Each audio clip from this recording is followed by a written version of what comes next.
first thank everyone for coming out this afternoon. And I greet you with the greetings of the Prophet Muhammad, peace and blessings be upon him, and say to you, may the peace and blessings of God Almighty be upon you. My name is Yasir, and I'll be your host and moderator this afternoon. 10 years ago, America and the global community were affected by the 9/11 attacks. These attacks defined the start of the millennium and much of the years to come. What happened on 9/11 brought our country together in ways we couldn't imagine. It inspired a new American patriotism and underscored our need to address some of the pressing social issues that we have. With that, the American Muslim community was thrust into the limelight, forced to reclaim our religious and moral narrative from the extremists, both on the Muslim side and on the anti-Muslim side. It's through forums and discussions as this one that we hope to achieve the goal of reconciling the issues that we faced over the past 10 years. Our guest this afternoon is Dr. Yasir Qadhi. Dr. Qadhi is a native of Houston, Texas, and completed his undergraduate degree at the University of Houston. He then went on to the University of Medina, where he studied Islamic theology and finished his PhD recently at Yale University in Islamic Studies. Dr. Qadhi has emerged as one of the most pluralistic and influential leaders of the American Muslim community, and is here to share with us his perspective on 9/11 and various issues resulting from that in reference to the Muslim community. Afterwards, Dr. Qadhi will take your questions. And with that, Dr. Qadhi.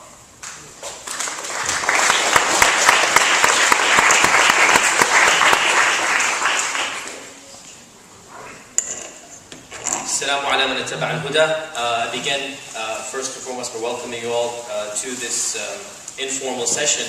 I'm not going to give a prepared speech. I'm only going to speak around 10-15 minutes, and then I'm going to sit down and engage in a dialogue, because I think that we need to hear some voices. We need to hear the questions and concerns, the issues that people have in their minds. And I think I'll begin by summarizing an article of mine that just came out actually today in the Washington Post, and that is some of the things that Americans have learned about Islam post 9/11 and some of the myths that a lot of people still have about our religion. And we firmly believe that in every evil there's also certain positives that come out. And no doubt 9/11 was a heinous crime, a great evil. But 9/11 brought about a sense of unity, as we just heard from amongst all Americans. It brought about a sense of vision, a purpose, and it also brought about a lot of changes within the Muslim community. One of the things that did come out of 9/11 was that people became more aware that they're living in a globe. It's not just one country.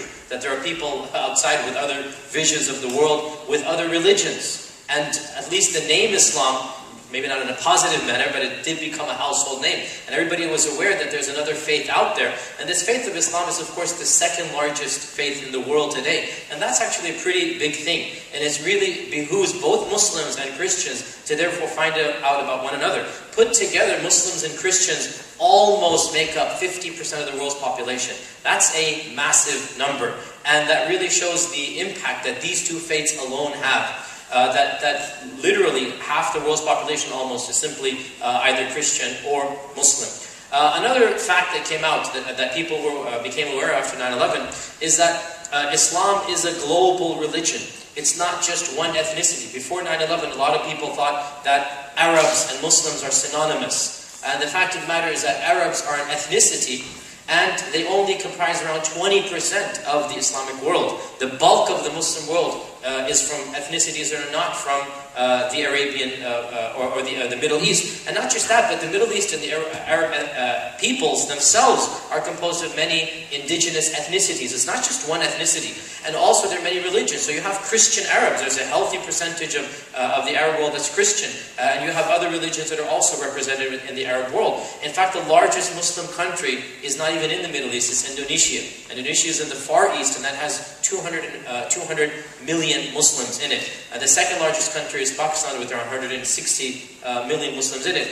And so you have almost half a billion Muslims literally from these two countries that don't even speak the Arabic language. So Arab and Islam are not synonymous, and not at all. Arabs are an ethnicity, and they represent a significant percentage, but not the bulk of the Muslim world. Another fact that a lot of people discovered about Islam is that Islam is composed of a lot of different facets. There's rituals, there's beliefs, there's ethics, there's a system of laws. Muslims believe in a very similar creed to Christians.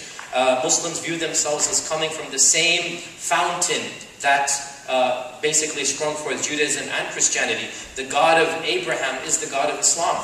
And the same prophets that Christians believe in are viewed to be prophets of Islam. So we don't view ourselves as being a completely separate branch of religion. There are many religions in the world that are unrelated. For example, Taoism with Christianity, there's really no relationship.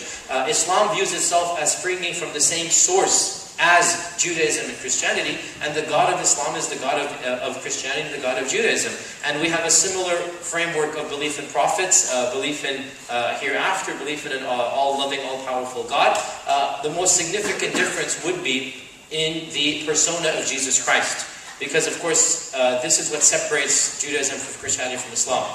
Jews have a perspective, Christians have a perspective, and then Muslims say that Jesus Christ was a prophet like all other prophets. Neither was he the Son of God, nor was he somebody who falsely claimed to be a prophet. He was an actual prophet, and we actually even believe in the virgin birth, the miraculous birth. We believe in Jesus' ministry on earth. We believe in a lot of things that Christians believe in, but we would say that he is not a part of a trinity, nor did he claim to be so, and he is simply a prophet who taught the same message as all the other prophets. Muslims also have rituals. They pray 5 times a day. They fast the month of Ramadan. And they have ethics and a system of laws, again similar to many other religions, such as Judaism and other worldviews that have their ethical views within. Of the things that came out as well is that people realized that there are a lot of Muslims in America. And this is something that people didn't know. If you don't believe me, all you need to do is log on to the latest controversies about what's happening about preventing mosques from being built or any type of issue that's happening with the Muslim community. There have been at least 40 cases of mosques that have been tried to be prevented to be built. Most of them have been unsuccessful in the last 5 years or so.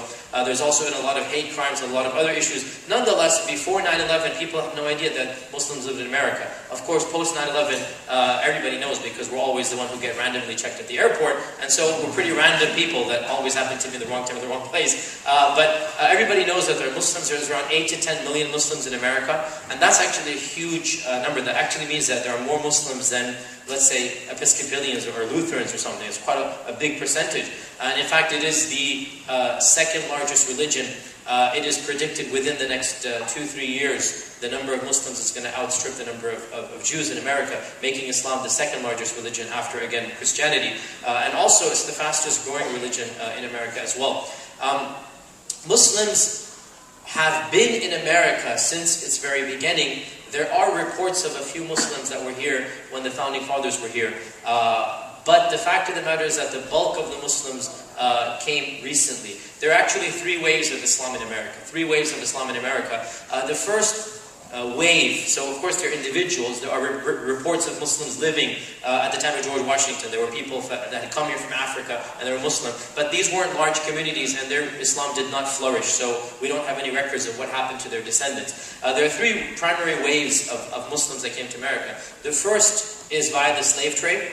And it is estimated that around 15%, maybe even 20% of the slaves that were brought from Africa were actually Muslim. And of course, they were not able to pass their religion down to their children because of their circumstances. But we have plenty of records of slaves writing copies of the Quran. They're actually in the Smithsonian, not too far away. They've written Qurans from memory. They've written manuals of Islamic law. We have records of slaves celebrating Ramadan and Eid. We have records of slaves being buried with Islamic emblems on them. And of course, we have names of the slaves as well.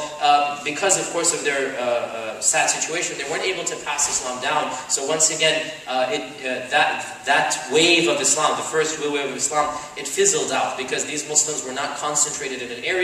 Obviously, there might be one Muslim in the entire plantation, and the master might record. We have records of masters saying, "I have a slave on my plantation. He actually reads and writes, and he prays 5 times a day." We have records of this.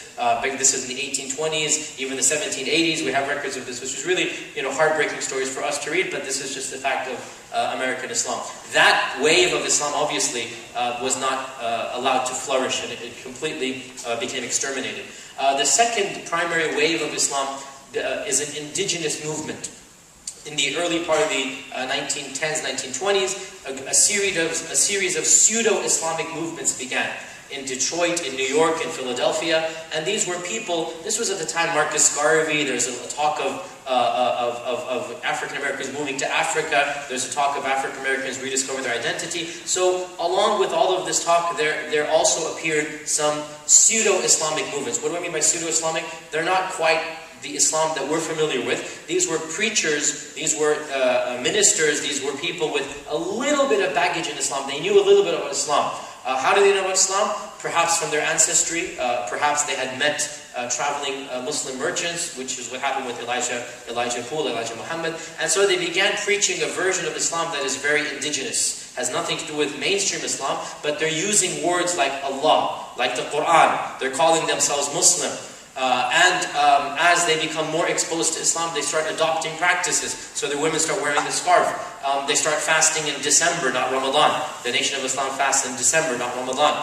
They don't eat pork. So slowly but surely they start taking Islamic motifs. And then throughout the decades, these movements become more in sync with mainstream Islam until finally around 20 years ago, there was a huge break and the majority, the bulk of those indigenous American movements basically entered into the mainstream understanding of Islam.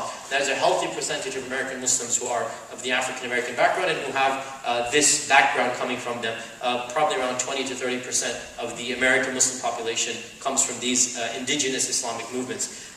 The third wave of Islam, and this is the bulk of the Muslim community of America of our times, the third wave of Islam is that of students coming from overseas to study higher education here in America.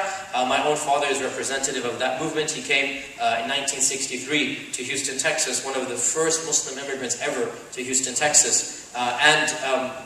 After that, obviously, tens of thousands of people followed. Literally millions of people came primarily to educate themselves, and they bought into the American dream, and their children, myself included, were born here, and now we consider this to be a part of our own identity. As I said, there's around 8 to 10 million Muslims in North America. 9/11, of course, also brought about its negatives with its perception of Islam. And, of course, the main negative is this perception that Islam is a violent religion, or that the term jihad or jihad means killing the infidel and holy war. Now, of course, this is a misunderstanding. The term jihad is a very noble concept, and it is something that every Muslim cherishes. It's the understanding of jihad that needs to be clarified. For most Muslims, jihad means that you are going to engage in a struggle with all types of evil, including yourself and your own incorrect inclinations. You're going to struggle with evil and overcome it in order to bring about good. And so the term jihad is a noble term. And we as Muslims, by the way, should not shy away from it anymore. We need to reclaim it. It is a Quranic term. It is a term that is a part of our vernacular. You're not going to just get away with it. If people have misinterpreted it, then our job is to clear up the misinterpretation, not to abandon the term. We all believe as American Muslims that killing innocent people is not a manifestation of legitimate jihad.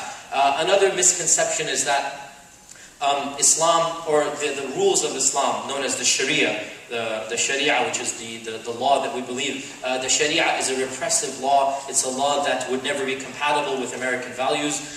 Once again, this is just a misunderstanding. The Sharia is a set of laws that are voluntary to adopt, and there are laws that are very similar to laws that other religions, in particular the Jews, would have, for example, for their own religion. Muslims have certain ways to marry and divorce. This is a part of the Sharia. Muslims have certain etiquettes of eating and drinking. You can only eat certain types of meat, just like kosher laws for the Jews. There's nothing inherently pro or anti-American about the Sharia. It's just a neutral set of laws.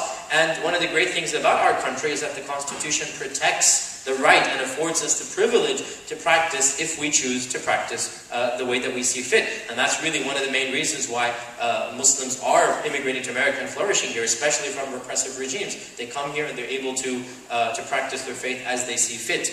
Another completely erroneous assumption is that the Sharia is basically a political ideology that aims to overthrow the Constitution and supplant it and establish an Islamic state here in America.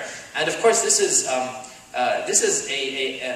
particularly egregious lie that is being intentionally perpetuated, intentionally spread by a small group of people who have their own agenda, who have their own reasons for wanting people to believe this. It's basically called fear, the fear factor.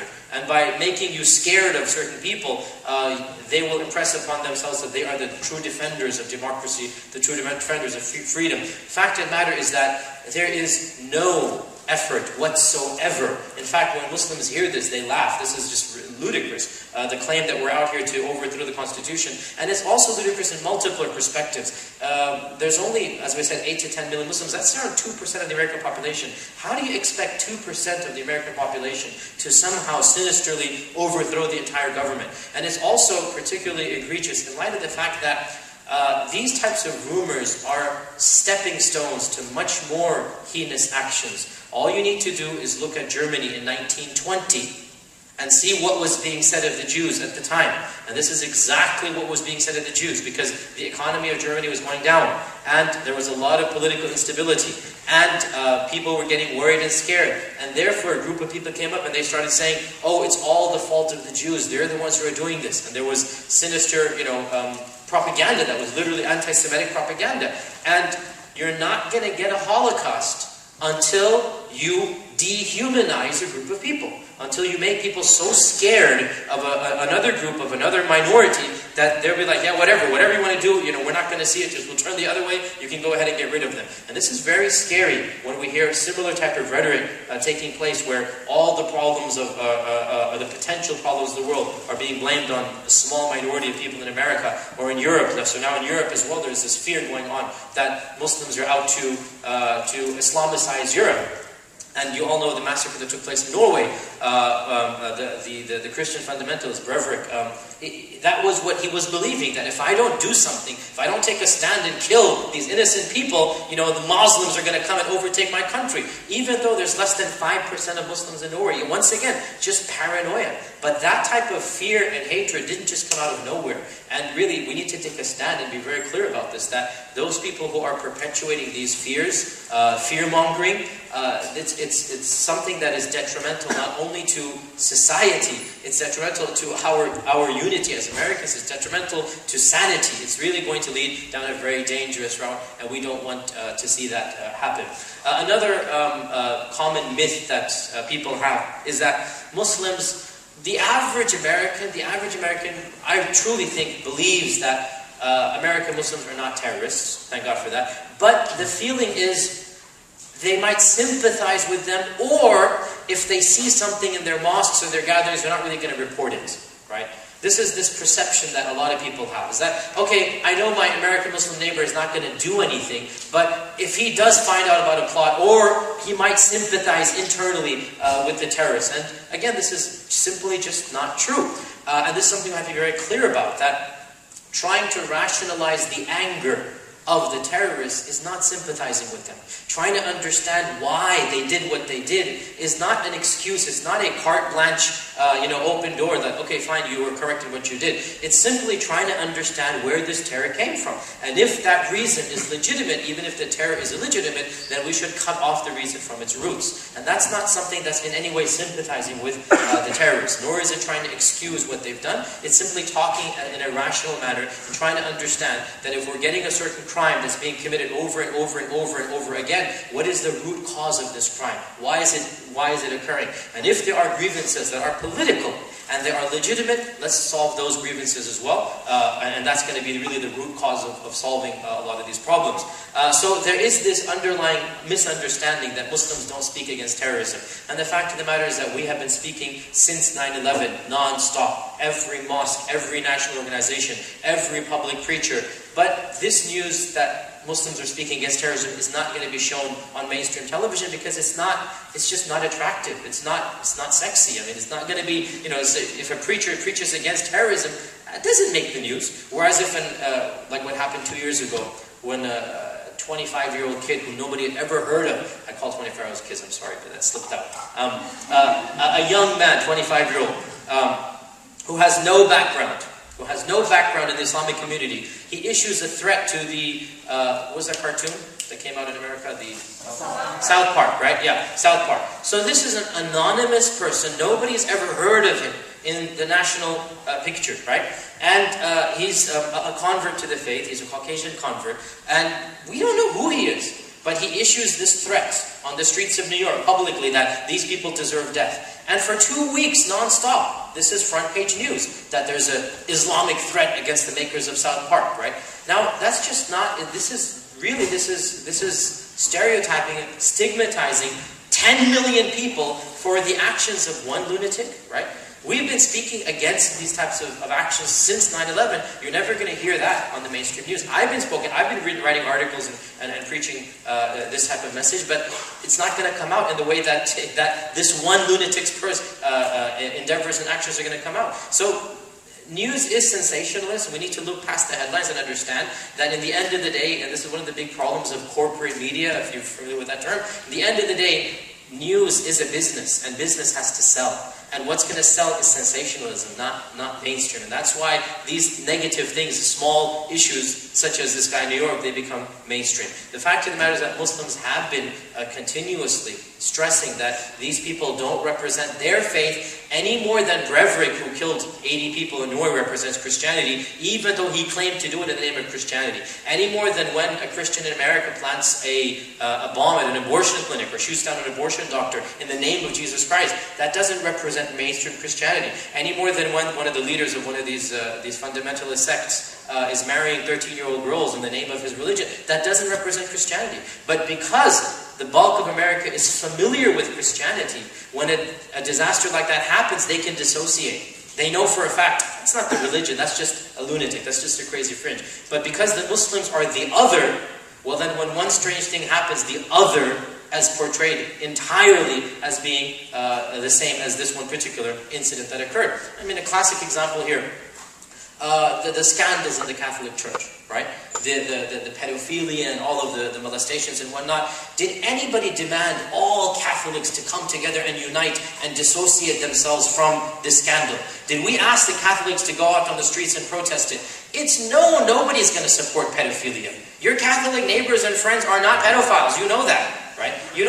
Why do you know that? Because Catholicism is not really the other, right? You're familiar with it. You have a modicum of understanding, of mutual respect, right? If you're Catholic, then of course you know your faith. If you're not, then at least you're familiar with it. The problem comes, Islam is the other, right? And therefore, when something like this happens, you're like, why don't all of you guys just come together and distance yourselves from the terrorists? Firstly, we have. Secondly, you're requiring us to do what other people are not. We're not requiring mainstream America to go to the streets saying Breivik didn't represent them in Norway. We're not asking Protestants to go forth and do that, because we know that's not what Protestantism is. So that's the second point. And then the third point is that there is an issue we need to understand, and that is that there is no Pope figure in Islam. That Islam is a very, in many ways, a Protestant faith. I know that's going to be misquoted, but it's a faith that allows denominations, allows interpretations. There is no papacy. There's no one figure that all Muslims are united under. So we can't release an official statement, because we don't have a Pope figure. Just like all Protestants could not release unofficial statement. Every denomination, every congregation, every church would have to release its own, and that's what we have done consistently for the last 10 years. I don't want to take up all the time here. In fact, we have more than an hour or so left, and I want to actually just sit down and rest. I've been traveling all day. I came from Memphis, and I have a lecture today in the morning. I have another one, so I just want to sit down and then listen to your feedback and your concerns and your questions, and we'll take it from there.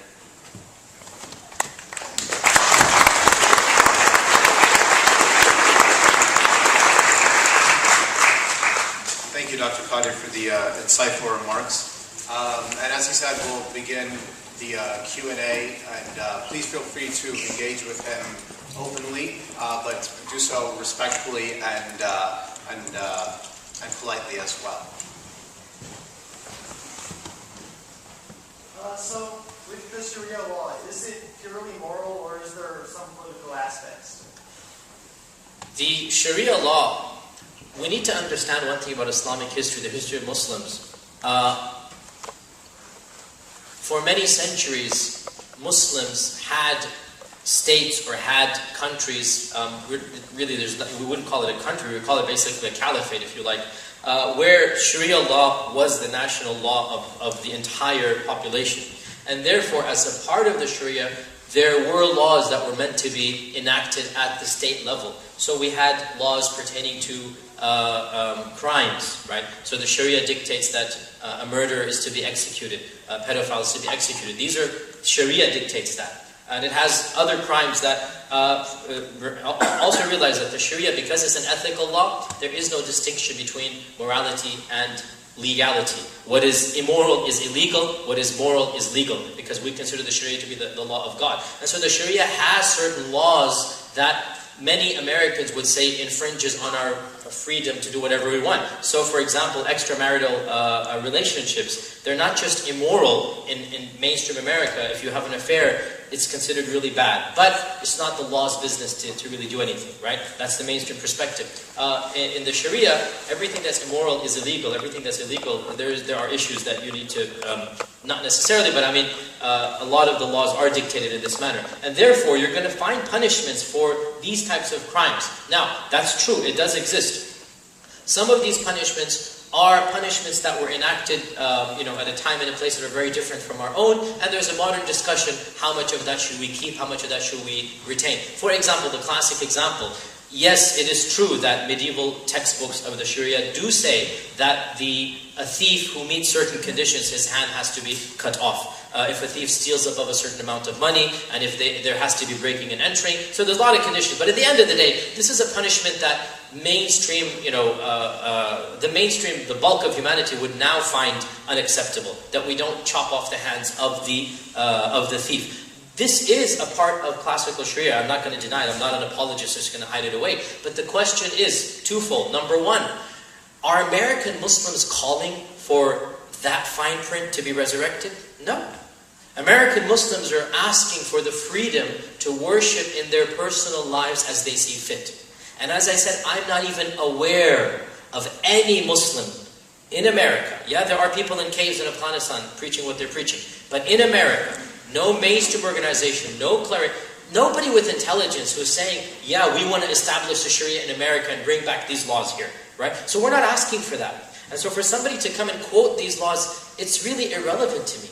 Yeah, they exist in the classical textbook, but I'm just asking that you let me pray when I need to go pray. I'm not asking, to chop your hands off. I'm not doing it. It's like, I'm asking that if I don't want to drink alcohol, you don't force me to drink alcohol. Are you going to, is that going to be illegal, that I'm not allowed to choose my own cuisine? That I want to have a certain type of meat I can eat, kosher meat, let's say, and I just don't want to eat the other types, right? So that's the first point. And then the second point, which is at a more advanced level, there's an ongoing discussion in modern Islam about what rulings we can modify and what rulings we have to keep, right? And that's an ongoing discussion which is taking place at the highest levels of clergy about, which punishments and which, how literal do you have to be, right? And that's an ongoing discussion. And that's something that, it is ongoing, but in the end of the day, it's not relevant to mainstream America. Because no Muslim is asking to bring these back. These are relevant, for example, in Pakistan, right? They have these blasphemy laws, which a lot of people, myself included, really think need to be upgraded and changed and remodified and whatnot, okay? But that's Pakistan. That's not America. We don't have blasphemy laws. We're never going to have them. And no American Muslim is asking for them to be put on the books. So you see my point here with these two things. Okay, thank you for your question. Very good, thank you. Is your mic on, by the way? Is it? Oh, it is. Okay. I can hear it now. Okay. Okay. My question is actually very similar. Sharia is a very big talking point in America nowadays. My question, and I actually had been thinking of some of the same areas that you yourself had addressed. My question is, are there any areas of genuine tension between what Sharia says and, let's say, secular democratic values? Are there any genuine points of tension that would have to be reconciled? And if so, how can this be approached? At a personal level, I don't think there are any. Because in my personal life, the American Constitution would not allow anybody to interfere and dictate upon me how I'm going to engage in my business, in my affairs, in my marriage and divorce, and my inheritance. That's something nobody has the right to dictate upon me. So in a person's individual sphere, I don't see any conflict. At a national level, we do have to talk about human rights and the United Nations Charter for Human Declaration. All of this does have to get it. And there are certain areas, yes, that do need to be discussed, right? And that's not relevant to American Muslims, but it is relevant to the worldwide audience. And it is relevant at the international level, and it is relevant to Islamic clergy, and I'm one of them. So that's a different conversation that requires a different audience. But the point here is that the fear-mongering that people do, it really is that, it's fear-mongering. No American Muslim is asking, as I said, for the laws for apostasy to be applied in America. And I'm one of those who might even be saying, let's see about the laws of apostasy, if those one of those that we can fine-tune with time and change with place, right? So I don't know of any in one's personal life that would conflict, and that's really a lot to do as well with our Constitution, because our Constitution does not have the right to impose upon one group of people any set of values that is not imposed on others. So the Constitution is fair to all, and it does allow freedom of conscience and freedom of speech and freedom of actions. And because it does, personally I don't know of any, but if you can think of some, I'm more than happy to bring it up and talk about it. Thank you. Go ahead. Assalamu alaikum. I have two questions, but before I wanted to ask them, I just want to say thank you for your presentation, and You're welcome. I appreciate it as an American Christian. And as an American Christian, I'm here on behalf of the crew, with some people in crew, and I would say that, like, as an American Christian, I'm deeply regretful that Christians wrongly label Muslims as terrorists. And it deeply saddens my heart, because as any Bible-believing Christian would know, in Genesis 15, God promises blessings to the sons and daughters of Hagar, of the descendants of Ishmael. And so that's a huge part of our theology. And so, yeah, just so the MSA knows that there are people at crew that we love you guys. And thank you, we appreciate it. Yeah. So I have two questions. And the first question is with that. I'm a Christian. However, I would love to learn more about Islam and to seek out more of the Quran and the Torah and the Injil. So my first question, which is not answerable right now, but if there are any guys in the room who would like to study the holy books with me, I would be honored. So we'd like to study the Torah and the Quran and the Injil. That's a great initiative. I really appreciate that. I mean, I'm not local here, but for the guys that are local here, you should start a study group. Very, very bright idea, excellent idea. I really appreciate that, and you guys should help and start a public study group. People want to study the Bible, the Old Testament, the New Testament, the Quran, and come together on a weekly basis. And then my second question is more theological, and I'm glad that you're here to respond. As an Islamic clergy, as a Christian, we obviously believe God is Trinitarian, and so part of that is that in God's essence He is love. And so we know that before God created the world, He was love, because there's personhood in the Trinity. And so there has to be a relationship for love to be existent. So my question to the Islamic Unitarian understanding of God as Unitarian, how would you explain or define the fact that God is love if He is Unitarian? Your question deals with the names and attributes of God and the essence of God. It's a very deep question. One of my professors at Yale, Miroslav Volf, he's from Bosnia Herzegovina, he's a Christian theologian.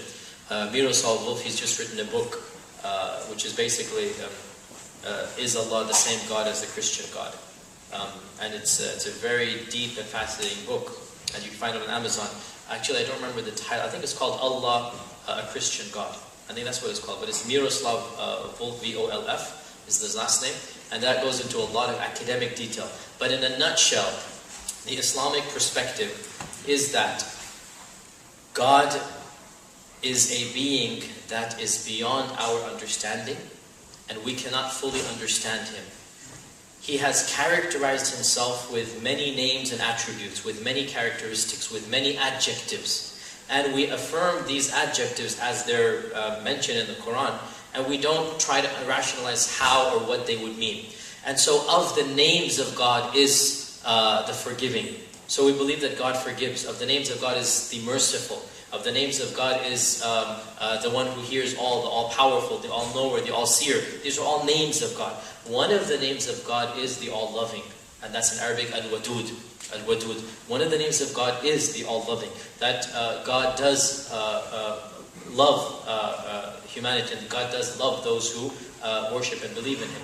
And in that book, in the academic book, of course, there are some differences in how Christians understand this love and Muslims understand this love. But the baseline is that Muslims do believe that God is loving and that His nature is loving. But we also believe that He will show His anger to those who deserve it.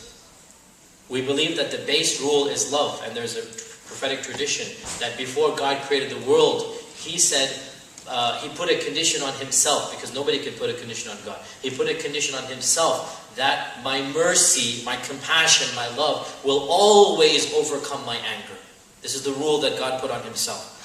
So we do believe that the base ruling is that God is merciful and compassionate and loving, just like Christians believe. And we believe that for God so loved the world, He sent prophets all the time to preach the truth and to preach monotheism. So we also believe God loved the world, and that's why He sends us prophets to tell us how to live our lives. Okay. Yes? Again, thank you for coming. Pleasure's mine. Enjoyed listening to you.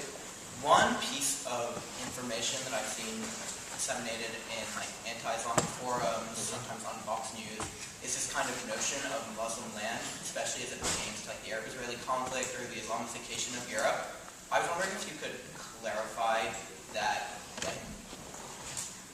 So, I need to, what do you mean by Islamic land? Because that's very... Okay, so, for example, I was in Israel a few months ago, and we had this speaker, and he said something along the lines of, obviously, nobody in this general area could want the Jews to live in Israel because the Muslims consider it to be their land, and thus they will never want peace.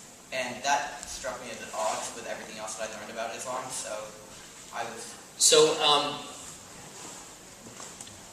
it's ironic that somebody would say that, because for most of Islam's history, Jews always found refuge in Muslim lands when the Christians persecuted them. And all you need to do is to look at the main architects of Jewish law and Jewish theology, most importantly Moses Maimonides. Moses Maimonides is a product of Islamic land. He lived his entire life, he flourished, he wrote in Arabic.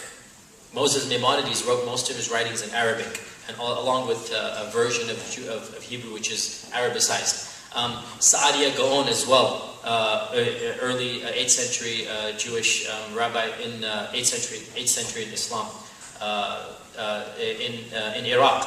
So the claim, every time Christians persecuted Muslims, and this occurred in 1520 when the Muslims were expelled from Spain, they went to Ottoman lands and they found refuge over there. And they also went to North Africa and the Maghrib, and that's where there was a large percentage of Jews over there. Before that, in the Crusades, a number of Jewish groups came once again to Iraq and to Andalus and to other Muslim lands. There were never conflicts that were of a religious nature between Jews and Muslims until political Zionism began. And this is something that everybody acknowledges. If you study the sources, Christians were always viewed as the other by both Muslims and Jews, because Muslim Jews are much more similar, and Christians would persecute both together, as what happened in Catholic Spain, when the Inquisition basically was targeted to Protestants, to Jews, to Muslims. And so Muslims and Jews always felt a type of camaraderie, a type of similarity, for many reasons. Of them is that our laws are so similar. The laws of the kosher, the laws of halal, the laws of, it's just so similar. It's eerily similar, to be honest. Of course, we would say because it comes from the same source. But because our laws, our theologies are so similar, generally speaking, historically, Muslims and Jews have gotten along pretty well until the advent of political Zionism, and that's only 100 years ago, 120 years ago. The claim that there's something called Islamic land, of course it's true that there are lands that were Islamic, and it is also true that some fringe groups, such as Al-Qaeda, is claiming that once a land was Islamic, it should always be Islamic. But I mean, the bulk of the Muslim world, I mean, they've moved on. Okay, we used to have Spain as a Muslim territory. Now it's not. Just move on. Life goes on. I mean, you know, it's not. We're not living in 700 years ago. You know, yeah, there are fringe groups out there, But again, like I said, you magnify the voice of two people, and you make it a worldwide phenomenon, which is one of the things that, unfortunately, that news agency that you mentioned is very well, very well acquainted of how to do. It's just not. Let me give you an example. In England, I visit England a lot. In England, England has one of the highest concentration of Muslims in all of Europe, right? It's in London, it's estimated 10% of people in London are Muslims. 10%. Now, there are thousands of mosques, organizations, preachers. You're never going to find any of them on the news except for one guy. Anjum Chowdhury is his name, right? Anjum Chowdhury is literally a one-man show. He doesn't even have a mosque. He doesn't have a following except on the internet. And yet, any time there's a news interview, he is the one who's brought in to represent radical Islam. Now, if we were to apply the same standards to Christianity or Judaism, you wouldn't be able to have a news show because there'd be too many fringe people, lunatics on the street, right? But in our faith, somebody like Anjum Chowdhury is given center stage. He becomes national. The prime minister had to comment on him at one point in time. You're the ones propping him up. If you just ignored him, he would be a non-entity, right? So the person who says this, I'd have to disagree with whoever that person is. And That's what I was looking for. yeah, and I just I had a long-winded response. You just wanted that. Okay, I disagree. Thank you. Hello. Hello. You said that there's just some things you said. American Muslims and Pakistani Muslims. Does Islam change geographically for them? Like you said, like American Muslims, there are certain laws that they want to maybe do away with, but in Pakistan and the UK, is there like a geographical? No, to be more precise, what I said was there are many laws that are in the books, but American Muslims are not. They're not relevant to us. Okay. Right? So to be more precise, that's what I said. They're not relevant to us. Now, the country of Pakistan is a good example because Pakistan claims to be an Islamic republic. Right? And in theory, they are saying that they're going to follow the Sharia at a national level. Right? At an international level. So much so that 7-8 years ago, they even released a verdict that there's not going to be interest in the banks because as Muslims we don't believe that interest is allowed. You can't really have a bank without interest. So the scholars did decree that there's not going to be interest in Pakistan anymore. Nobody listened to the decree, but it did come from the Supreme Court of Pakistan that there's not going to be interest in this country. So the reason why I differentiated was simply because that country considers itself to be ruled by the laws of Sharia in all aspects of life. We as American Muslims are only asking to let us apply the Sharia in our personal lives. We're not asking for a national implementation. And that's why I made the distinction. Okay, thank you. Thank you. Hi, my name is Tuesday. My question is, you were talking a lot about culture a little bit before, and I wanted to know if you believe that there was a disparity between the way that we see or the way that American Muslims are portrayed versus Muslims from other countries, because Americans believe that the American influence on Muslims has thus changed their culture, thus changing the way that they act, versus Muslims from other places who have not had the American. Can you give me an example of what you're asking about, specifically? Okay, sure. For instance, I went to Morocco some time ago, and when I went down to Morocco, my first thought was to wear all black.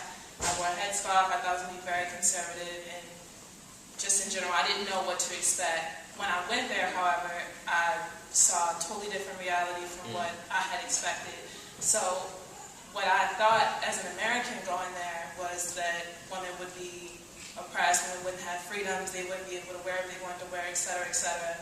And while that was changed, I think that, again, even my mom or my grandmother or something like that would probably think the same thing. So maybe an American influence on Muslims changing the way their culture, engages with Americans versus Muslims who don't have that, interaction with Americans.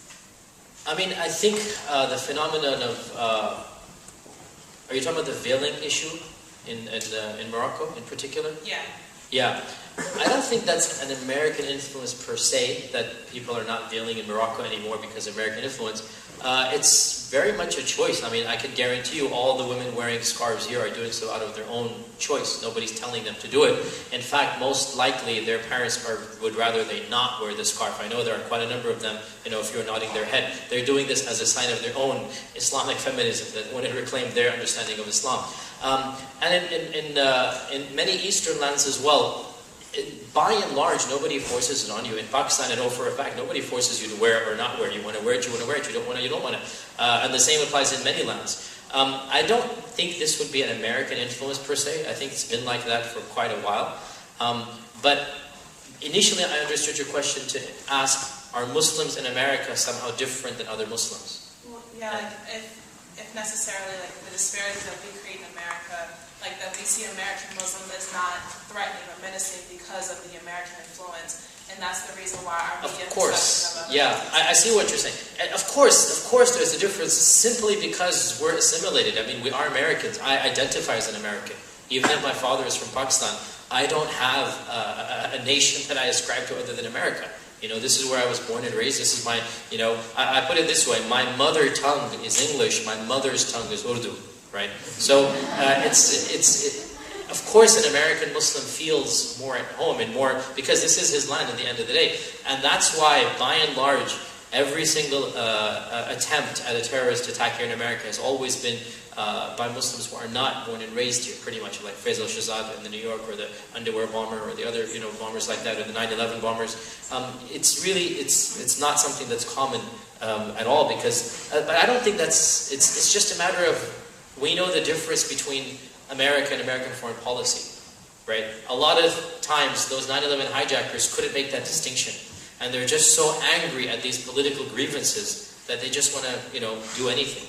And same with Faisal Shahzad and others, that, when he got to court, he's just ranting and raving about American foreign policy, and it's just, they can't make that distinction. Whereas somebody like myself, I mean, I'm an American, and if you're going to kill all Americans, well, I'm one of them. My children are American. So I think that's really the main distinction, simply knowing we're a part of the land as well.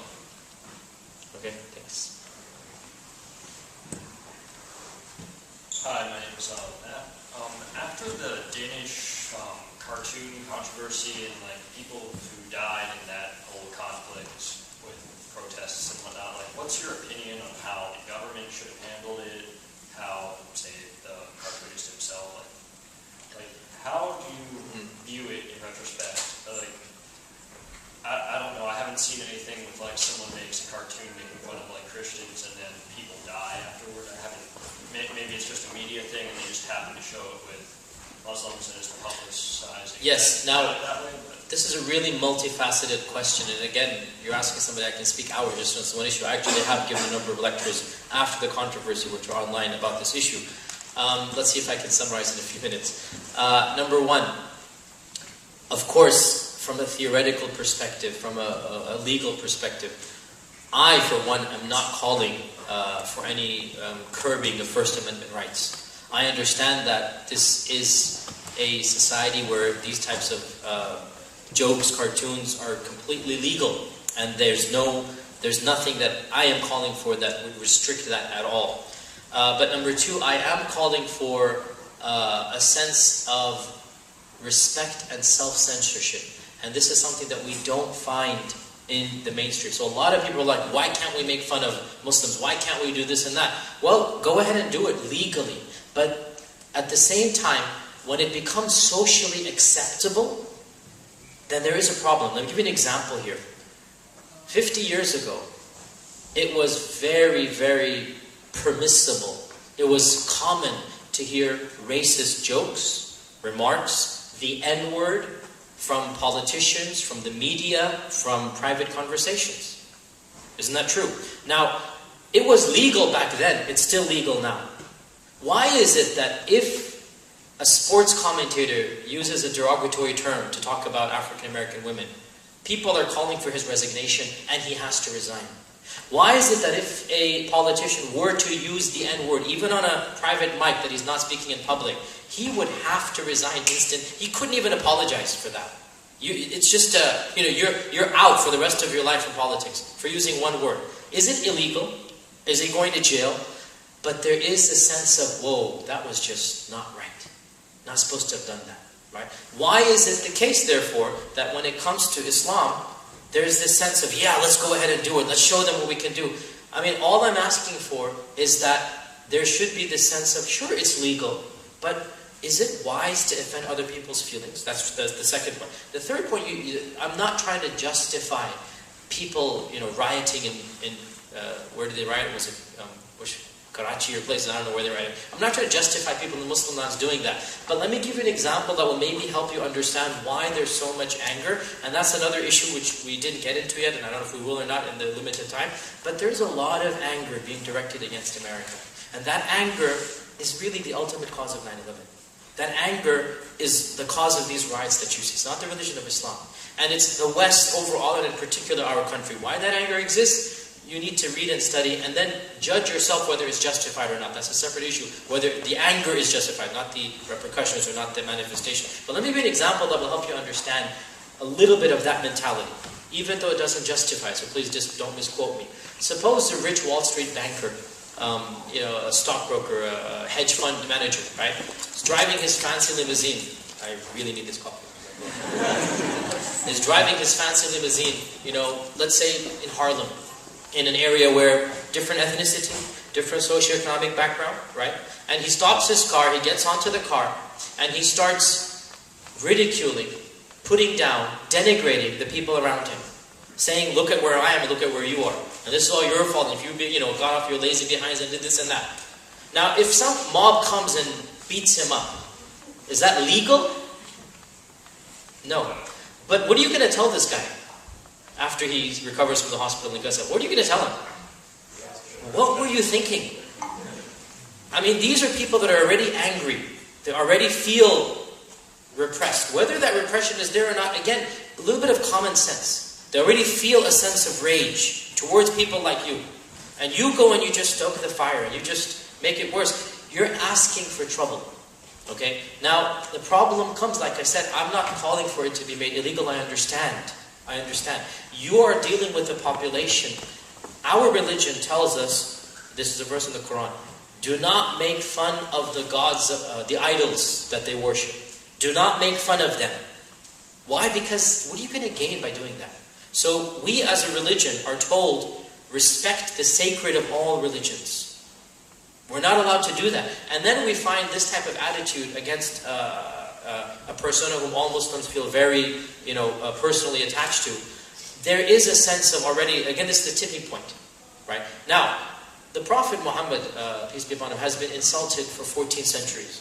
Every time somebody wrote a book about him, Muslims didn't riot across the world. This is a very recent phenomenon, as we're trying to say, right? People have been talking bad about our Prophet since the Middle Ages, and we're aware of it. One needs to understand, why is this a modern phenomenon? This is a question that sociologists, anthropologists, historians, psychologists need to look at. And I can tell you very simply why. Because the rage is modern. The anger is modern. Why is there? That's a different question. Again, political, foreign policy. But the point being that you need to understand this rage is coming from factors beyond the cartoon. The cartoon is not causing people to go riot and go to the Norwegian embassy or do whatever they're doing. It's not the cartoon. The cartoon is the tipping point. The cartoon is the catalyst. There's a lot of anger. There's a lot of feeling of frustration. And why that feeling exists, it behooves us, if we want a safer world, it behooves us to talk about this in a frank and a very open manner. Does that answer your question? If it doesn't, I want to... So if I can just make it like simplification, would you say it's more economic circumstance that... I didn't say economic, I said political. Political. The example I gave in Harlem was economic, but in the Muslim world it's political. So you'd say it's more political than a religious thing? I would say it's 100% political. That religion is being used as a justification, but it is not the source of the anger. So, you need it to be a person who believes in a type of warfare, right, that allows suicide bombing. This is a minority version of Islam. The bulk of Muslims say suicides are not allowed, even in acts of war. Al-Qaeda disagrees with the majority of Muslims. You needed to follow that interpretation to commit 9/11. But that interpretation of Islam is not going to make you want to commit 9/11. What was the root cause? Why is there so much anger? The justification is religious. But the root cause has nothing to do with religion. And that's the point that I'm stressing with the cartoon controversy as well. So you just say religion in that case became an excuse and not... Religion became the excuse that gave them the methodology that justified the means. Okay. But it wasn't the root cause. Thank you. Okay? Hey, this is kind of related to the last question. You were kind of talking about self-censorship and question of taste in terms of whether or not these cartoons, or say like South Park, should be allowed to satirize Islam and like specifically the Prophet Muhammad. So there's an issue with South Park related to that. And you were also saying that anger harbored by different parts of the world toward America is sort of reason enough not to go out on a limb, so to speak, and satirize Islam or different religions. It's a matter of respect, basically. The question is, if you want to talk about religious freedoms here in America, and everyone's right to practice their religion as he or she sees fit, would you also say that there's a line that should be drawn in terms of what's acceptable to satirize? Because you also made the point of using the N-word or racism that was acceptable, 50 years ago, was still acceptable in certain places today. But I would make a distinction between racism and attacking a person versus attacking their beliefs. If I tell you I'm a Scientologist and I believe in Xenu, the creator from 10 trillion years ago, who scored us all with a nuclear bomb, whatever their specific beliefs are, a lot of people would say that's ridiculous and would make fun of my belief system, not necessarily me as a person. I would make that distinction between racism and bigotry versus poking fun at someone's beliefs. Where does the line get drawn between what's acceptable? That's a very good question, but please note, I'm not asking for any legal line to be drawn. No, I'm asking your personal opinion. Okay, so my personal, so please make it, I'm never asking for censorship from the government. I'm asking for social censorship, i.e. common sense and wisdom. Now, where should the line be drawn? I have no problems whatsoever critiquing the beliefs, the methodology, the teachings of Islam in an academic manner. But with the cartoon controversy, I mean, the people there draw the Prophet as a pig. I mean, what academic merit is there to that, right? That's just downright, you wanting people to get angry, right? There's no academic. Now, if they had said, defend the Prophet, he did this, he did that, in a manner that's academic, to me that's an academic discussion. But if they go and they draw him as a suicide bomber with a bomb, strapped to his turban, it's very tasteless, completely, tackle. I mean, it's just, but again, I'm not calling for censorship, nor am I saying that those riots were deserved. I'm simply saying to try to understand where that's coming from, right? Of course, I disagree with the threats against the South Park cartoonist and the Denmark cartoonist, right? In fact, I met the Denmark cartoonist when I went to Denmark, and we were in the same room, and he came out of it alive, believe it or not. So, I have my perspectives and views that I didn't like him. So, we have the freedom to, I have no problem saying this, that I did not like the guy.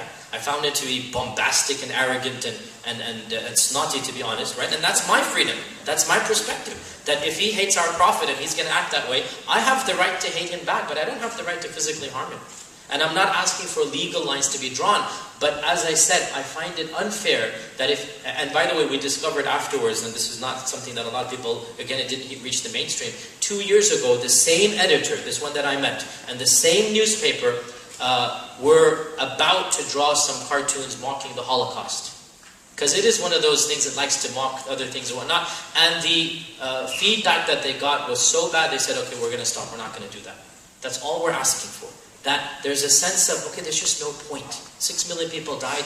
Why would you want to go make fun of it? I mean, that's just so tasteless. And by the way, in Europe, you would go to jail for doing that.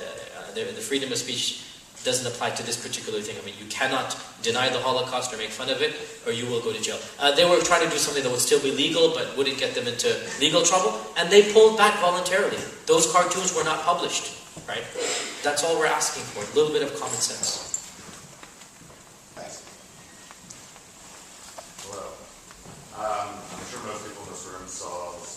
president gave the night Osama bin Laden was killed. And in that speech, he made it a point to say that America is not at war with Islam. But there are numerous events in the news, namely the Pastor Ford on the burn the Quran, or hearings in Congress on Islamic radicalization. How do we get past this view that we are at war with Islam versus,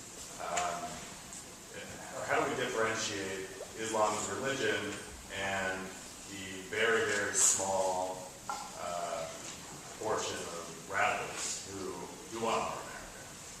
By humanizing Muslims. It's very simple. I gave the example of Catholics and pedophilia in the church. There was never a question of maybe all Catholics are secret pedophiles. Right? Was there early? Why? Because everybody knows Catholics. You know, if you're not a Catholic, your friend's a Catholic. You know, and this goes back to us as Muslims here in the audience. You need to be assertive about who you are. Let people know that this is your faith, because they'll humanize you. If they don't know who you are, it's easy to stereotype the other. It's easy to build this big monster out of, Frankenstein out of nothing. I think that this is going to be done at an individual level. It's not something that the president can solve. It's not something that any act of Congress can solve. Peter King's hearings are not going to do anything about this. Every one of us has to stand up and end bigotry, stereotyping, racism. If a friend makes a comment about African Americans, I would not take that. I say, what are you talking about? It's disgusting. Well, then the same should apply. If any friend makes a comment about Islam or Muslims that's derogatory, that's just not right. You can't just stereotype all of them. We need to take a stand, and slowly but surely, if we all do something, the civil rights movement is honestly, we as Muslims need to study it more, because that's what we need to do. We need to humanize us. That's what they did. That's the humanity. They simply made people understand, we are a part of you. We're Martin Luther King's famous speech, that the day that I dream of is, African American children and white children are all going to come together and sing. They're all the same. So this bigotry is only going to be gotten away with when both sides agree that the other is not as different as people are trying to make them out to be.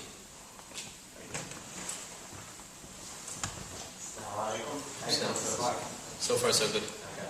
Second question. I'm kind of curious, 10 years post 9/11, do you think that the Muslim American community being further ostracized, like increasingly ostracized, and resulting in a sort of larger Muslim American identity crisis, as well as a lack of wanting to speak out and discuss this with others? Do you think that the Muslim community is further isolated? Is it becoming increasingly ostracized like 10 years down the line? No, not at all. I think there are attempts to ostracize them, but what 9/11 has done, which is one of the greatest catalysts for positive change within the community, is that it's galvanized the American Muslims and made them understand we need to work. Because you see, every other community before us, back in the 1800s, you had the Italian Americans, the German Americans, the Jewish Americans. And there were even times when Catholic Americans were persecuted. Many of you are unaware, but when JFK was running for president, his opponents were releasing these smear campaigns that this guy's a Catholic, and his loyalties are not going to be to America, they're going to be to the Pope. This is in 1961. That's not too far away. My father, was here in America when JFK was around. So, it's not too far away. It's not, and this is Catholicism, which is now considered, as I said, completely mainstream and acceptable. So, the question of ostracization, there are attempts being done, but in those attempts is our catalyst to galvanize and to counterattack. Without those attempts, pre-9/11, American Muslims were so assimilated. There's no feeling of any perceived threat. We're all getting along fine. Those were days, many of you would not remember that, or were too young to remember that. I call it the golden years, really. There was a sense of innocence and a sense of complete, naivete in hindsight. It was a complete integration.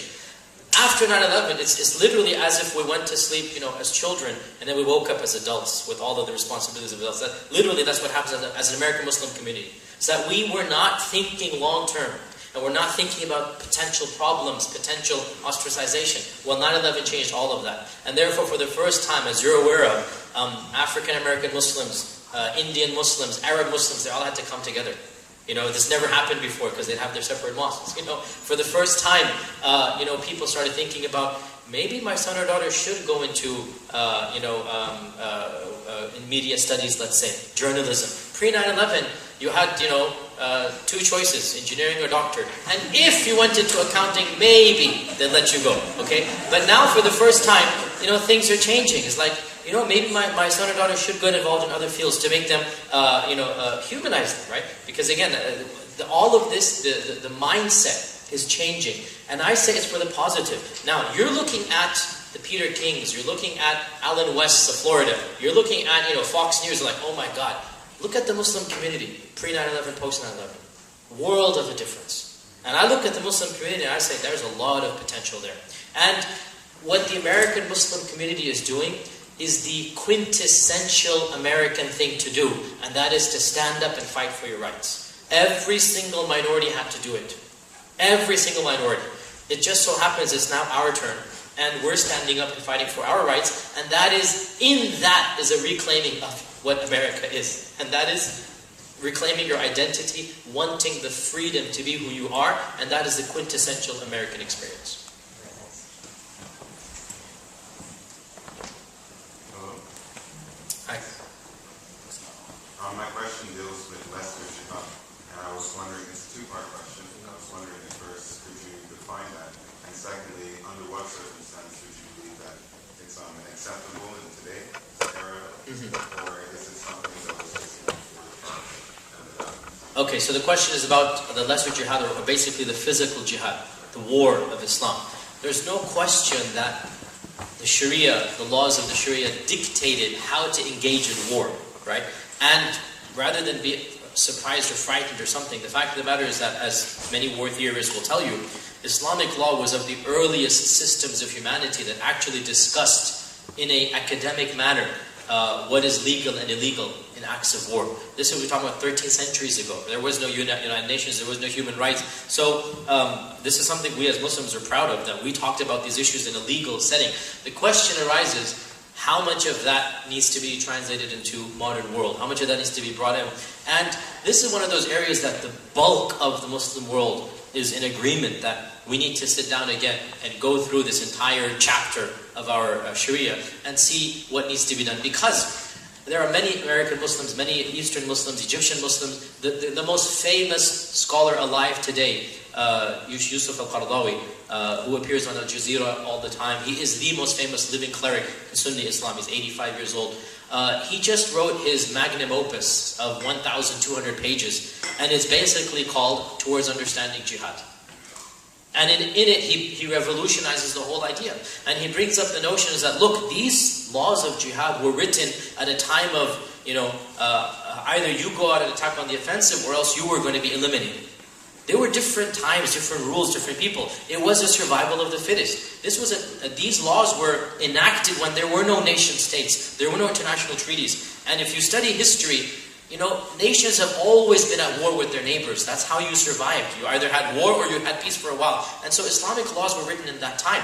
Now that there's United Nations, now that we have nation states, now that we have stable democracies and governments, of course it's time to take a fresh look at this. Now we're talking about just war. We're not talking about Al-Qaeda and terrorism. We're talking about proper war. When is it allowed? When is it not allowed? We all agree, the bulk of the Muslim world does agree that it's time to take a fresh look at this. However, the issue is not that pressing, believe it or not, because why? This type of war is only enacted by a legitimate caliph. And there is no caliph anymore since the fall of the Ottoman Empire, right? Who has the right to declare war? Well, of course, in America you have, the president or the Congress has the Congress right to declare war. In Islam, you have the caliph has that right. So in the absence of the caliph, there can never be a legitimate declared war. And that's why this chapter is not as pressing as others would make it out to be. What we have are rogue independent agencies like Al-Qaeda. These are not legitimate representations of the Muslim world, and they're taking the law into their own hand. Mainstream scholars are not, this is not something that is going to be enacted anytime soon. As I said, why? Because there is no caliph. Does that answer your question? You have any? Okay, thank you. Hello, thank you again for coming. My pleasure. And I actually had a similar question. It's related to jihad. misconceptions, but the solution isn't to throw away the word, but to actually get the proper idea of what it means. Could you define more like jihad and how the American Muslims practice jihad? If you could cite a surah and verse, that would be helpful. Citing surah and verse is going to require a longer discussion because there's at least 100 times the term jihad is mentioned. But let me just give you a statement of the Prophet about jihad, where the Prophet said that we need to fight evil in any form possible. If you're able to fight it with the hand, then fight it with the hand. And if you can't, then fight it with the tongue. And if you can't, then fight it with your heart. So this is something that a Muslim is always engaged in, that we do not allow oppression to exist. We don't allow evil to exist to the greatest extent possible. If we're able to stop it with our hands, what does that mean? If my son does something he shouldn't do, I'm going to stop him. Say, no, you can't do that. I have the right over him to stop him. Right? It's not, nobody's going to take drugs in my house with my knowledge and permission. That's my prerogative. I stop it with the hand. I can't enforce that on my neighbor. But if my friend, my relative, my brother is doing this, I have the tongue. And I tell him, you can't do that. You shouldn't be doing that. You have better things to do. And if I'm not responsible for correcting him, the least I can do is to fight it in my heart. So there are many types of jihad. There's a jihad that is the military one that person asked about. There's a jihad that is of the mind and body. There's a jihad of the soul. There's a jihad against every type of evil. So there's a jihad against poverty. There's a jihad against racism. Jihad simply means a struggle for the betterment. That's what it means. And as long as a Muslim is engaged in struggling to better himself, that Muslim is engaged in jihad. Therefore, don't misquote me on this without putting it in context. Every Muslim is engaged in jihad. Every Muslim should be engaged in jihad. That's what we believe. Jihad is not a bad word for us. And we as Muslims need to clarify that, because you're not going to get away with the terminology. It's a part of the Quran. Jihad is a good word for us. Those people, Al-Qaeda, have done something in the name of jihad that we don't call jihad. But the word is a good word for us, and we're not going to give it up because it's a part of our vernacular. Okay, thank you. Tell me. You mentioned earlier that Sharia is based on morality and immorality, whether it be in some countries or Sharia law in general. But morality has been a topic created from ancient times to modern times, as in what Constantine said and what defines it. So how is morality defined and constituted in Islam? Is it laid out just in the Quran or prophetic verses, or and what are the cultural influences on the law? It's a really deep question. Who was it that said, evil is nothing but the prejudice of God? One of the Greek philosophers said that. In Islam, good and evil are things that we know as human beings. God has placed in us innate faculties that differentiate good and evil. And therefore, by our nature, the generalities of good and evil are known to us. So for example, everybody acknowledges murder to be evil. Even if they're atheists, they know this is wrong. Why? Because God created it that way. Everybody acknowledges that justice is a virtue. Everybody acknowledges that being truthful is good. Everybody acknowledges that taking care of your elderly parents is a noble thing, right? Where do these unanimous understandings of humanity come from? I mean, we of course don't believe that, we just came out of nowhere. We believe that God created us. So as Muslims, we say that these are values that God put inside of us because He created us with these innate values. So the innate values of good and evil are known, but the finer details are going to be blurry. And we don't believe in pure relativism, where something is good for one society but bad for another. Classic example in America is drinking. The 19th prohibition. I mean, the years where it was illegal to drink alcohol because they felt that this was immoral and bad. And then they realized they couldn't force them to change their mind. We don't believe that morality changes from time to time and place to place. We are not complete relativists. What's good for one society is good for another. What's bad for one society is bad for another. We are human beings at the end of the day. And we firmly believe that our Sharia, the law of God, has told us what is good and what is bad. Now, even though the generalities of what is good and bad is known to us, the specifics might be vague. or the specifics might not be fully understandable, especially if you've grown up in a culture where this is completely permissible. So again, classic example, 100 years ago, sexuality and laws pertaining to sexuality were very different. You know, premarital, extramarital intercourse. Compare it to now, and it's very different, right? We would argue as Muslims, what was bad 100 years ago should still be bad here. What was illegal, or what was not illegal, I don't know if it was illegal, what was immoral, what was bad for society then, is still bad for society now. And just because everybody grows up knowing that everybody does it, doesn't make it right. That's what we would argue. It doesn't matter if the world thinks that, let's say, murder is permissible. We're going to say, no, we have our laws and textbooks and texts, that say that it is immoral. So, Allah says in the Quran, if you understand Arabic, يُحِلُّ لَهُمُ الطَّيِّبَاتِ وَيُحَرِّمُ عَلَيْهِمُ الْخَبَائِثِ. That the pure things are allowed for them. God has made the pure things allowed, and God has made the harmful things unpermitted or impermissible. So, pure things are allowed because they're good for you. Harmful things are haram, are impermissible. If we don't know it's harmful, but the Sharia says it's impermissible, then we know it's harmful. Did you understand that?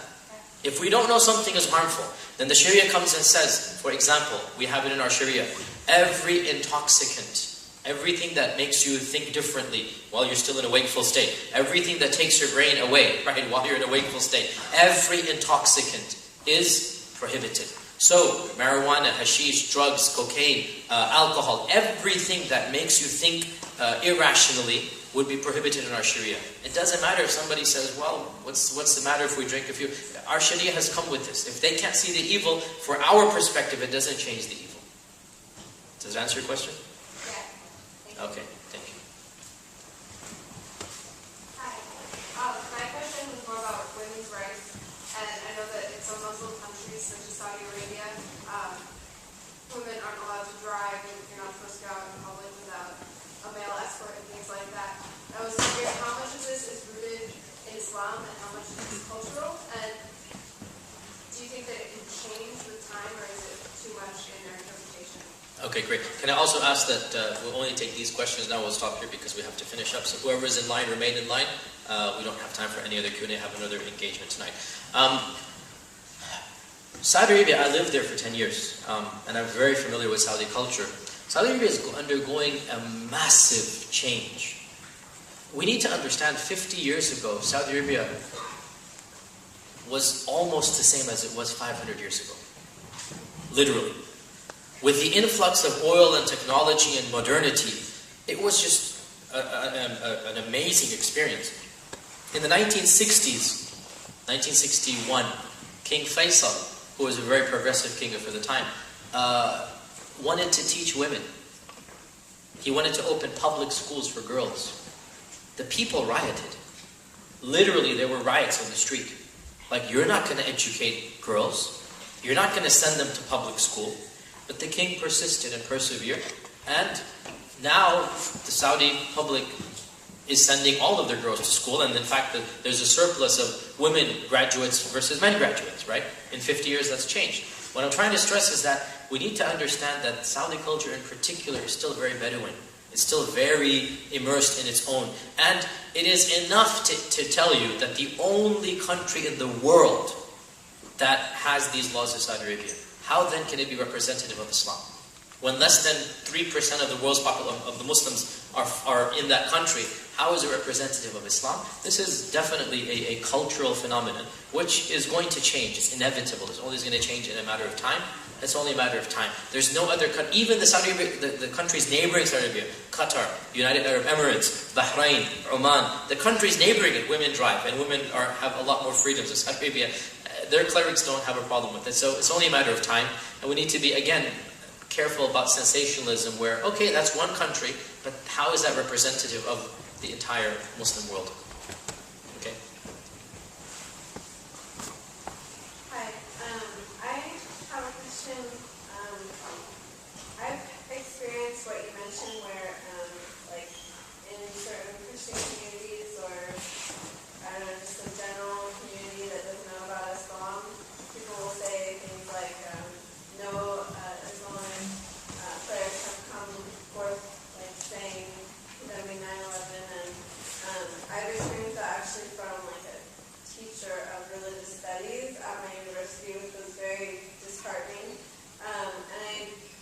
went online to kind of like say, okay, I'm going to send him some links, and it was just really overwhelming. So do you have any recommendations of like where someone can go to like be knowledgeable about saying like, look, the Islamic community has, come out and If you log on to the main Islamic society in North America, it's called ISNA. Is it net or com?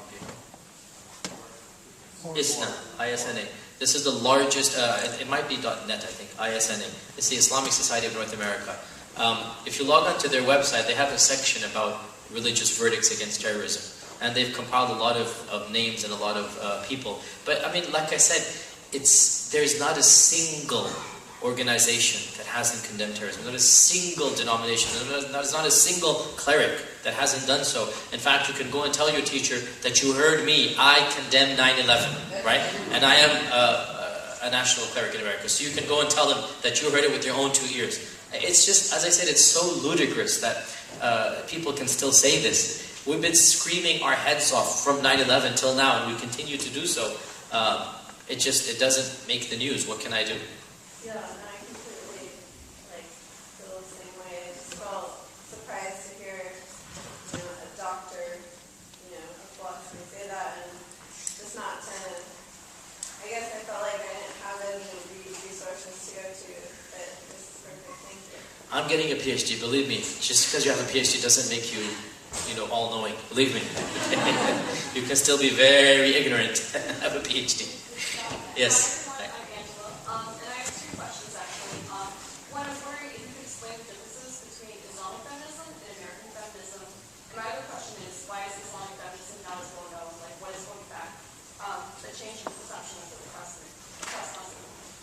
Islamic feminism is relatively new in its modern manifestation. In fact, it began in the 70s.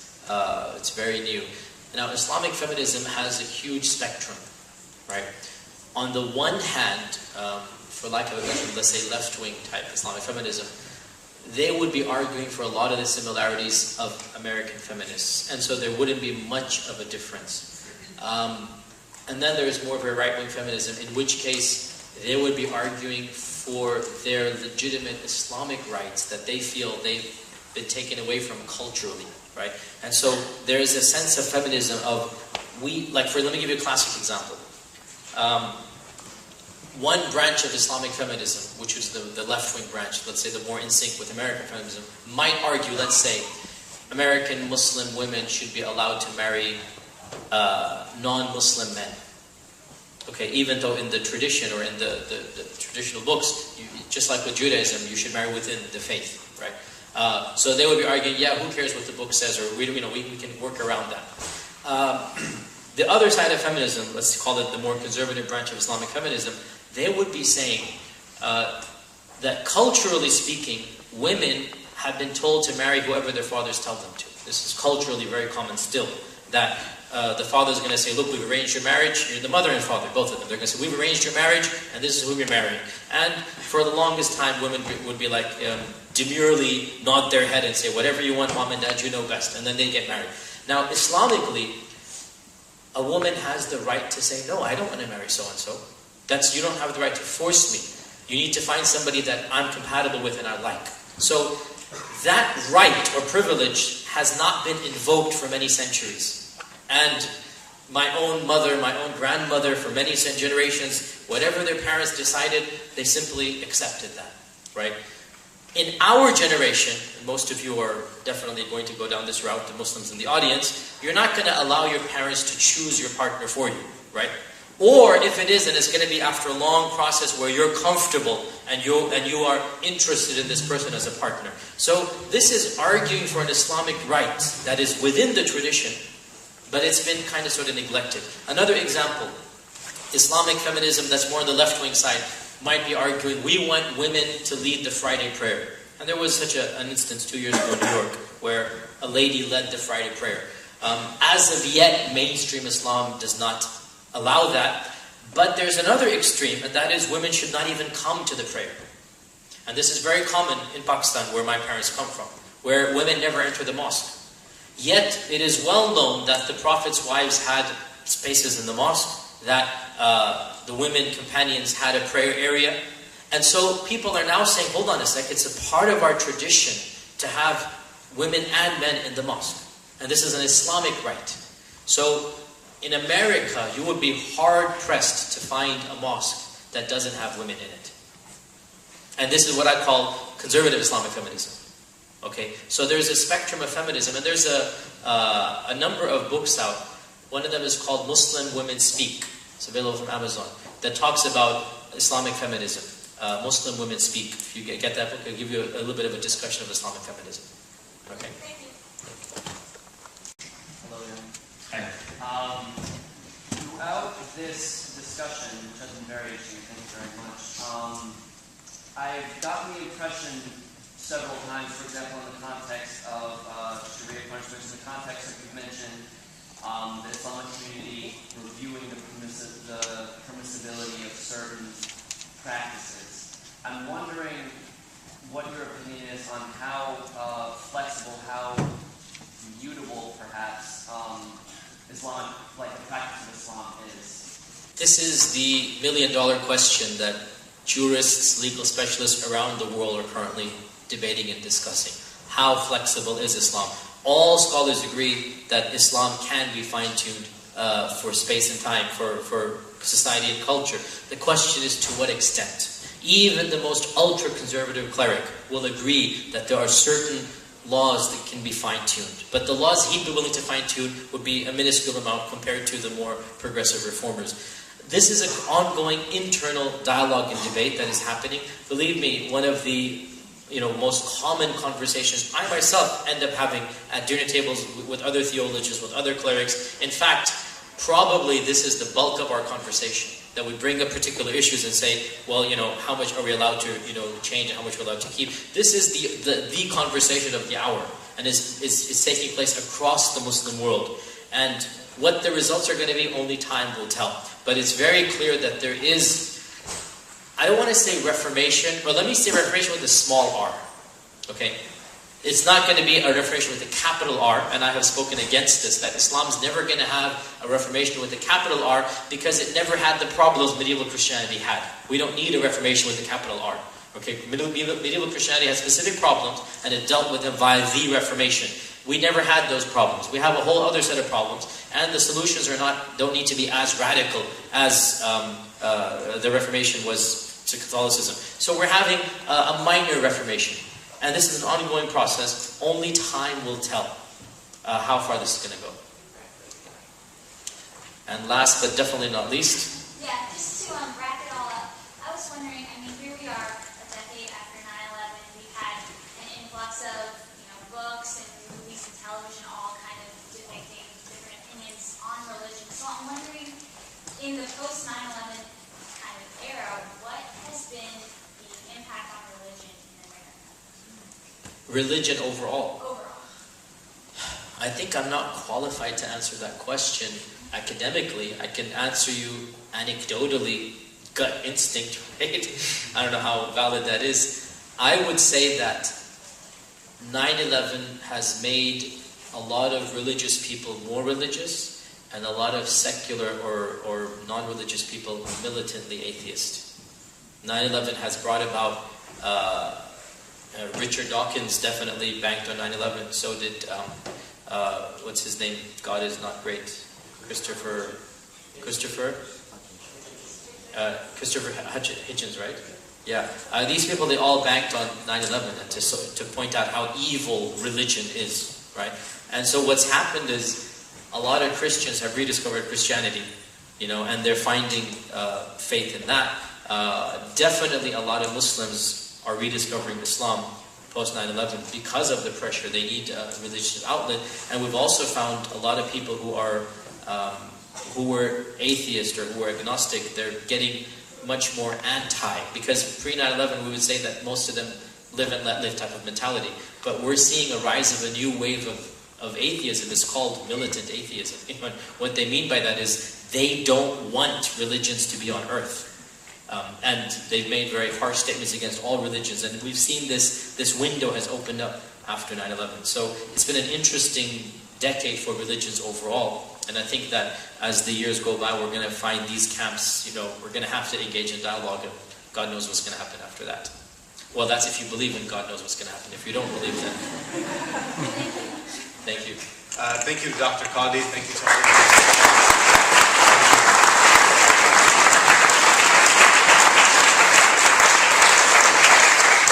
If you still have any questions or just want more information or just want someone to talk to, I'll give you an email address right now. You can write it down and we'll respond to you quickly. It's umcpmsa@gmail.com. umcpmsa, and we'll get in touch with you within the weekend. And with that, thank you. Thank you for coming. Thank you.